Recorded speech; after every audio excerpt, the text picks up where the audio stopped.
Oh, that's so funny. Huh? Oh! Wow. Okay. Interesting. Okay. He got upgraded to a suite. Whoa, this whole bar area. Dang, I should have brought my matcha stuff. I actually did this time. Really? Whoa, okay, second bedroom. Oh, what? Why is this place so funny? Okay, interesting. Whoa. Oh, it keeps going? Oh wait, no, is that a mirror? This is the toilet. Oh, I see. Yeah. Wow.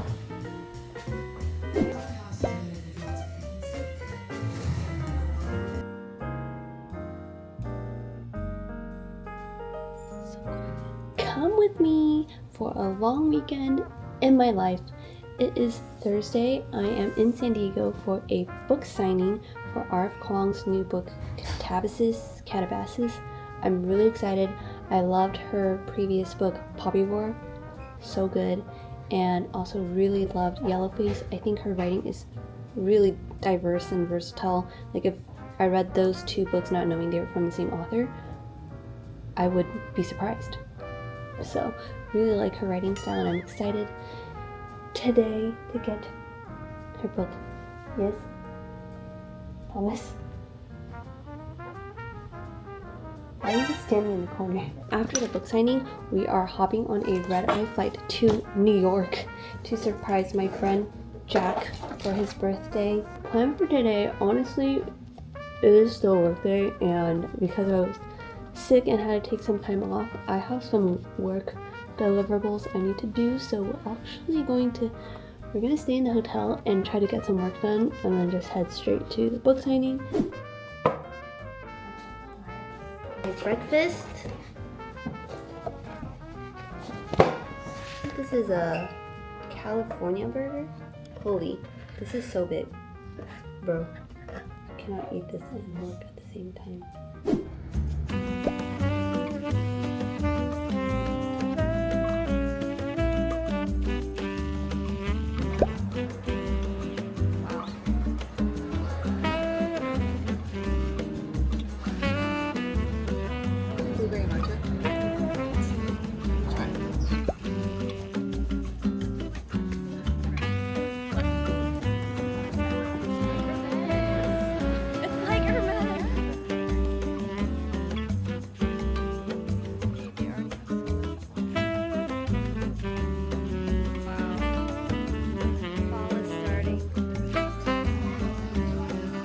Wait, there's so much stuff in this area.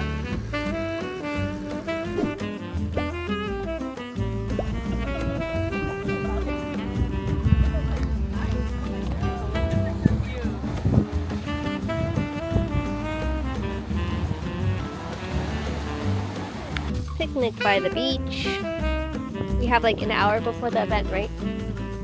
Whoa. Whoa, whoa. Holy. Are we rich enough to split a $5 million house?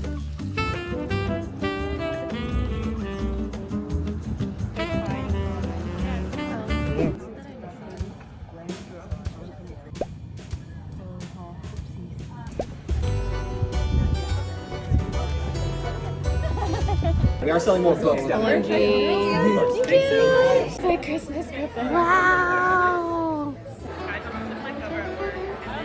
Flip it open. You guys ready for the first day class? Literature class.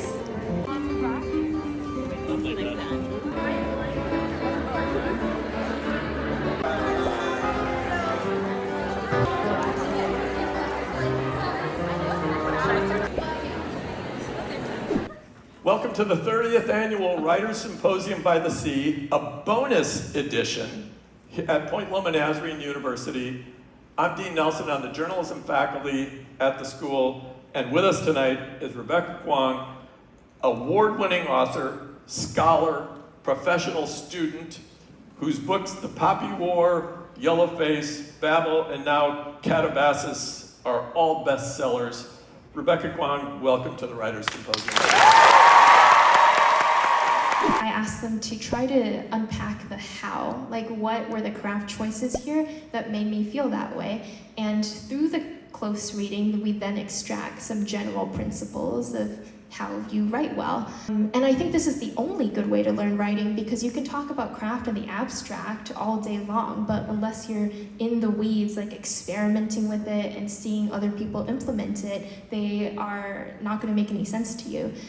So just read all the time, read broadly, read carefully, and make a note every single time you notice something that works. Second piece of advice I always give writers is, and a piece of advice that was once told to me by somebody who I've forgotten, so sorry for the lack of credit, but it's your capabilities as a writer only extend as far as your understanding of other people.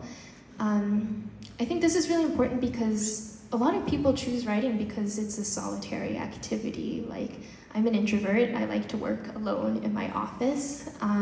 But if you're just writing about your subjective experience of the world and your experiences, you might have maybe one good book in you, and then I think you run out of observations pretty fast. But to keep writing fiction that builds like a realistic portrait of how people other than you are experiencing this weird, cool world, then you have to be intensely curious about others all the time. And this means going to parties, but it also just means like stepping outside of yourself and asking questions to everybody that you meet, and just being very open to ways of living that aren't your own. So I try to do that as much as I can, and now I'm the weird girl at parties who goes up to people and I'm like, what's your childhood trauma? But yeah, I'm really popular. What could you tell us about the new book? Taipei Story? Uh-huh. Well, it's almost done. I'm in the last round of revision, so it's very close. It's coming out next September. It's not fantasy, it's literary fiction. It's a coming-of-age story about a college freshman who is studying Chinese abroad in Taipei when her grandfather passes away. And I was studying Chinese in Taipei when my grandfather passed away, and this was very hard for me because the whole point of studying Chinese was so that I could connect with my extended family and learn their stories and really just have like the sort of adult conversations we would have had if I had grown up in China and spoken their language earlier. But I was working on that reconnection, but I kept deferring all these conversations to the future because I didn't feel confident in my Chinese yet. And then my grandfather passed away, and now I'll never get that chance. So the book is my way of exploring like what happens if that diaspora return is not possible, and what happens if you can only have conversations and pose your questions to empty space. So I'm very proud of it. It's a sad book, but I think like a very humanist and hopeful book, and a life-affirming book in the end. Okay. So take refuge in yourself, in the back roads of your mind. And I found that very moving because like all of this will turn to dust, and to be too concerned about fleeting praise or fleeting criticism would be such a total waste of my short time here. So I'm finding purpose again in the atelic activity of creation and just trying to craft a better thing with each novel. And otherwise, there's another part in the Meditations where Marcus Aurelius says, a beautiful thing is not more or less beautiful if you praise it, like its beauty is its own reward. So I think that way about my craft. Like, if the book is good, it's good, and it doesn't matter what anybody else says. That's way better than what I had. So My name. Just like that, we are at the airport after the book signing.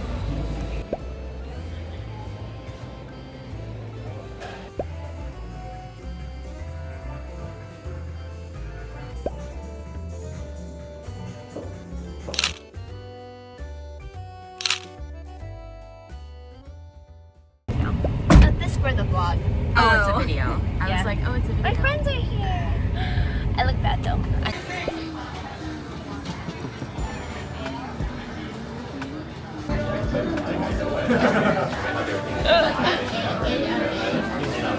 Whoa. There's so many of us here.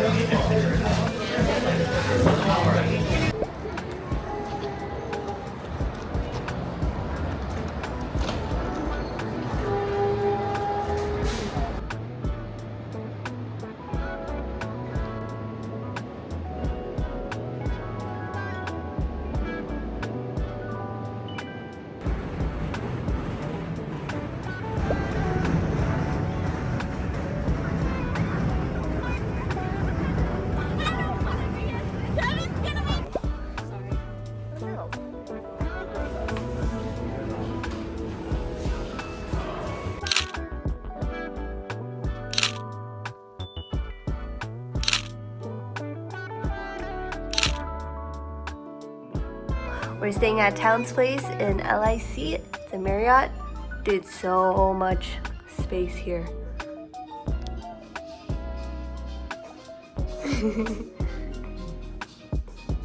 And there are my friends.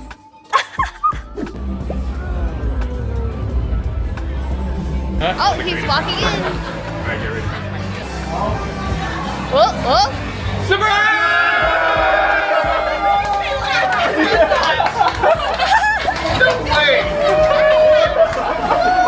Oh my god! Yeah. Ooh, wait, that looks so yummy. Yeah. Yum. Whoa. Korean. What is it? It's like kimchi rice. Oh, kimchi rice balls. Yum. This place is called Between the Bagel, New York. Let me try. I know, but I kind of wanted like a dessert bagel. How is one?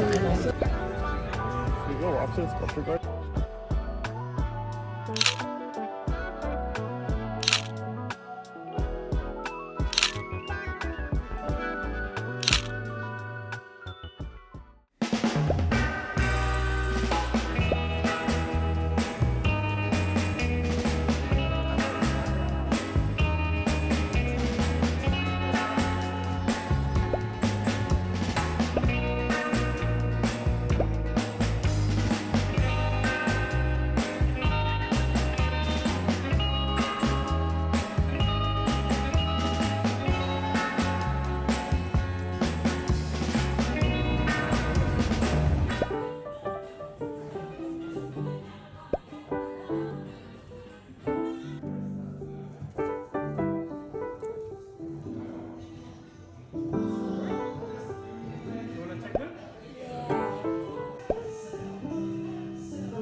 Last day in New York. I have been awful with actually vlogging this trip because there's just been so much going on with all of our friends. I don't even remember if I mentioned why we're in New York, but 15 of us flew out from West Coast to surprise one of our really close friends, and with so much going on, you can imagine it's hard to just pull out your camera when you want to live in the moment. But today it's just Thomas and I. We're going to do a museum day in the city, and this is what I'm wearing today. I'm wearing this brown silk dress from Reformation. You need to get it tailored. It's a little loose up here. And I'm gonna wear, oh damn, Reformation loafers. I'm a Reformation girl. And I'm gonna wear, and I have a little New Yorker tote for a more casual look. You ready to go? Mm-hmm.